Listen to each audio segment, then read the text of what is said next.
রেহানা আক্তার রানু, যারা প্রোফাইল লাল করেছিলেন হাসিনা এলে তাদের জীবন কালো করে ছাড়বে। ক্ষমতায় বসার পর বিএনপির সুর পাল্টে গেছে, বললেন ডক্টর শফিকুর রহমান। মরণ ফাঁদ ঢাকা, মাটির নিচে দানবীয় শক্তি, আসছে ৯ মাত্রার ভূমিকম্প। ধর্ষণের সময় চিৎকার করায় বুকের উপর বসে গলা টিপে হত্যা করা হয় শিশুটিকে। এবং সর্বশেষ জানাবো, সাবেক আইজিপি বেনজিরের বিরুদ্ধে সাক্ষ্য দিলেন আরও 4 জন। দর্শক শুনছিলেন সংবাদ শিরোনাম, এবার জানিয়ে দিব বিস্তারিত সংবাদ। তবে তার আগে অনুরোধ থাকবে ভিডিওটিতে একটি লাইক দিন এবং ভিডিও সম্পর্কে আপনাদের গুরুত্বপূর্ণ মতামত কমেন্ট করে জানিয়ে দিন। রেহানা আক্তার রানু, যারা প্রোফাইল লাল করেছিলেন হাসিনা এলে তাদের জীবন কালো করে ছাড়বে।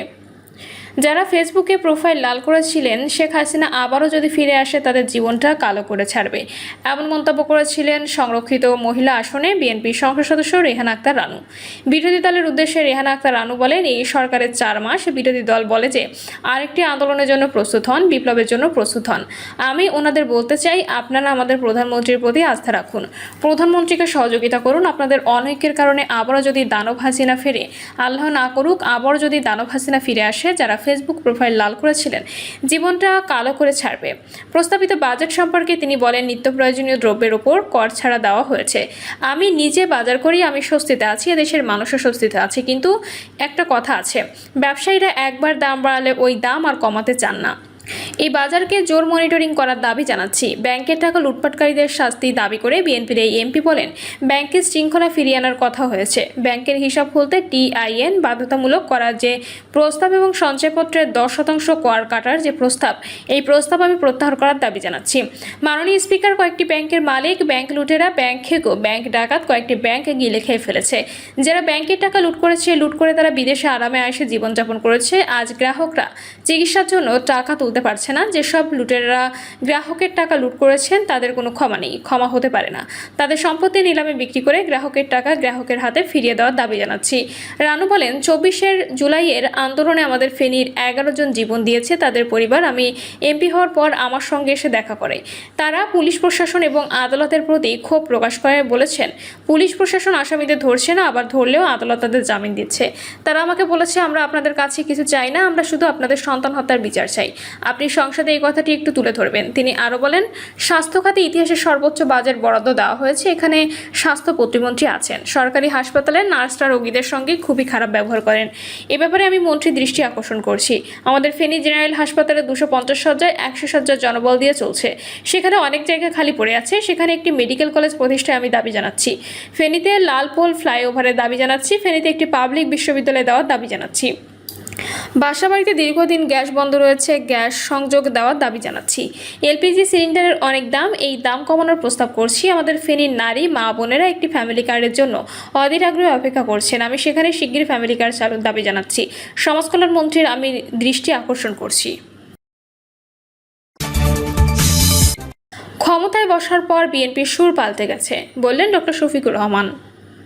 ক্ষমতায় বসার পর বিএনপির সুর পাল্টে গেছে মন্তব্য করেন বাংলাদেশ জামাত ইসলামীর আমির ডক্টর শফিকুর রহমান। বলেছেন, নির্বাচনের সময় বলেছিল তারা নির্বাচিত হলে ফ্যাসিবাদের হাতে যতগুলো খুন গুম নির্বাচন হয়েছে সবগুলোর বিচার তারা করবে, কিন্তু ক্ষমতায় বসার পর এখন তাদের সুর পাল্টে গেছে। তিনি বলেন, দীর্ঘ 17.5 বছরে ফ্যাসিবাদী শাসনের জাতাকলে পিষ্ট হয়ে এই জাতিকে আল্লাহ তাআলা আমাদের ছাত্র শ্রমিক যুব জনতার আন্দোলনের মধ্য দিয়ে মাত্র 2 বছর আগে আমাদের মুক্তি দিয়েছিলেন।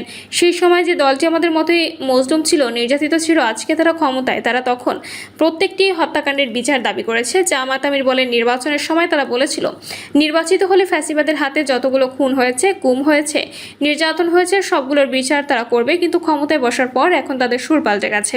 বিচার তো তারা করছেই না। গত 4 মাসে 600 জনের বেশি মানুষ নির্মমভাবে বাংলার মাটিতে খুন হয়েছে। ডক্টর শফিকুর রহমান বলেন, দুঃখজনক এই দলটি নিজেরা নিজেদের কর্মী খুন করেছে, যাদের নিজেদের কর্মীদের সম্পর্কে নিজেদেরই কোনো দায় এবং দরদ থাকে না। 20 কোটি মানুষের জন্য তাদের কি দায় এবং দরদ থাকবে, আমরা কোনো লক্ষণ দেখতে পাচ্ছি না। তিনি বলেন, লজ্জার বিষয়ে বিএনপি ফ্যাসিবাদ থেকে মুক্ত হওয়ার কথা বলে ঠিক ফ্যাসিবাদের রাজপথ ধরেই তারা এখন হাঁটা শুরু করেছে।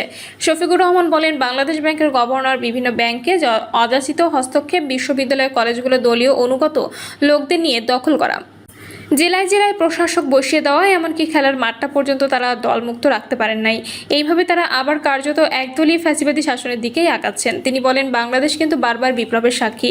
আমরা পরিষ্কার বলে দিচ্ছি, আপনারা বিচার নিশ্চিত করুন, না হয় আপনারা যাওয়ার রাস্তা খুঁজে বের করুন। আপনারা যে পথে হাঁটছেন, সংসদে আমরা প্রত্যেকটি বিষয় সেখানে আমরা প্রতিবাদ করছি। 2/3 ভোট কিভাবে পেয়েছেন আপনারাই ভালো জানেন, আর এদেশে জনগণও জানে, এবং এই ব্যাপারে কিছু রাজসাক্ষীও ইতিমধ্যে পাওয়া গেছে। আপনাদের দলের ভিতর থেকে আমরা পাওয়া গেছে, বিগত সরকারের মধ্য থেকে পাওয়া গেছে।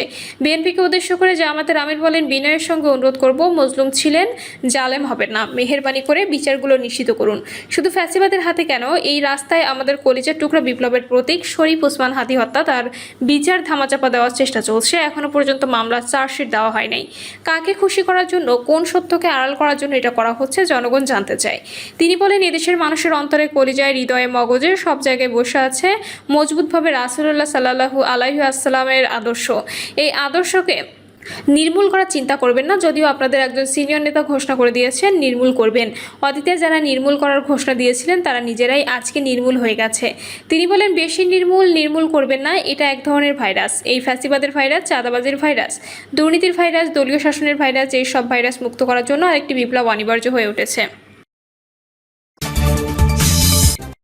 মরণ ফাঁদ ঢাকা, মাটির নিচে দানবীয় শক্তি, আসছে 9 মাত্রার ভূমিকম্প। এক দানবীয় শক্তির সামনে দাঁড়িয়ে আছে বাংলাদেশ। এবার একটিমাত্র ধাক্কা, এই ধাক্কায় মহাবিপর্যয়ের চূড়ান্ত সতর্কবার্তা। সোমবার রাত 8:30টার দিকে ভূমিকম্পে কেঁপে ওঠে বাংলাদেশের রাজধানী সহ দেশের বিভিন্ন স্থান। সবচেয়ে তীব্রতা অনুভূত হয়েছে ঢাকায়। রিক্টার স্কেলের মাত্রা ছিল 4। উৎপত্তিস্থল নারায়ণগঞ্জের রূপগঞ্জ। রাজধানী ঢাকার আগারগাঁও থেকে এর দূরত্ব 16 কিলোমিটার। অন্যদিকে মার্কিন ভূতাত্ত্বিক জরিপ সংস্থা জানিয়েছে, এই ভূমিকম্পের মাত্রা 4.4 কেন্দ্র ভূপৃষ্ঠের 10 কিলোমিটার গভীরে। গত বছরে 21 নভেম্বর তীব্র ভূমিকম্পের সাক্ষী হয়েছিল ঢাকা। রিক্টার স্কেলের মাত্রা ছিল 5.71। উৎপত্তিস্থল নরসিংদীর মাধবদ্বীপ। আলোচিত সেই ভূমিকম্পে কয়েকজনের প্রাণহানি হয়েছিল। এবারে ভূমিকম্প কোনো হতাহতের ঘটনা না থাকলেও সেবারের ভূমিকম্পে বহু ক্ষয়ক্ষতি হয়েছিল রাজধানীতে। সোমবার ভূমিকম্পে রাজধানী ঢাকা মহানগর, গাজীপুর, নরসিংদী আশপাশের এলাকায় অনুভূত হয়েছে ভূমিকম্প। এরপরই মানুষের মধ্যে ছড়িয়ে পড়ে আতঙ্ক। ভূমিকম্পের উৎপত্তিস্থল নিয়ে চলছে বিচার বিশ্লেষণ। বিশেষজ্ঞদের মতে, নারায়ণগঞ্জ এবং এর আশপাশের এলাকায় দেশের অন্যতম ভূমিকম্প সংবেদনশীল অঞ্চলের মধ্যে পড়ে। এই অঞ্চলের নিচেই মধুপুর ফল্ট, শীতলক্ষা নদী সংলগ্ন গোপন ফল্ট এবং বৃহত্তম ইন্দো বার্মা টেকটোনিক প্লেটের অবস্থান। যদিও রূপগঞ্জকে ঘিরে অতীতে বড় মাত্রার ভূমিকম্পের রেকর্ড খুব বেশি নেই, তবে নারায়ণগঞ্জ, নরসিংদী অঞ্চলের কাছাকাছি অনেকগুলো ভূমিকম্প রয়েছে।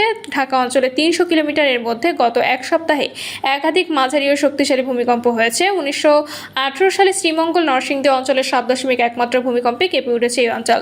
সাম্প্রতিক দশকগুলোতে 5 থেকে 6 মাত্রার একাধিক ভূমিকম্পের কারণে এই অঞ্চলে উচ্চ ঝুঁকিপূর্ণ হিসেবে চিহ্নিত করেছে বিশেষজ্ঞরা।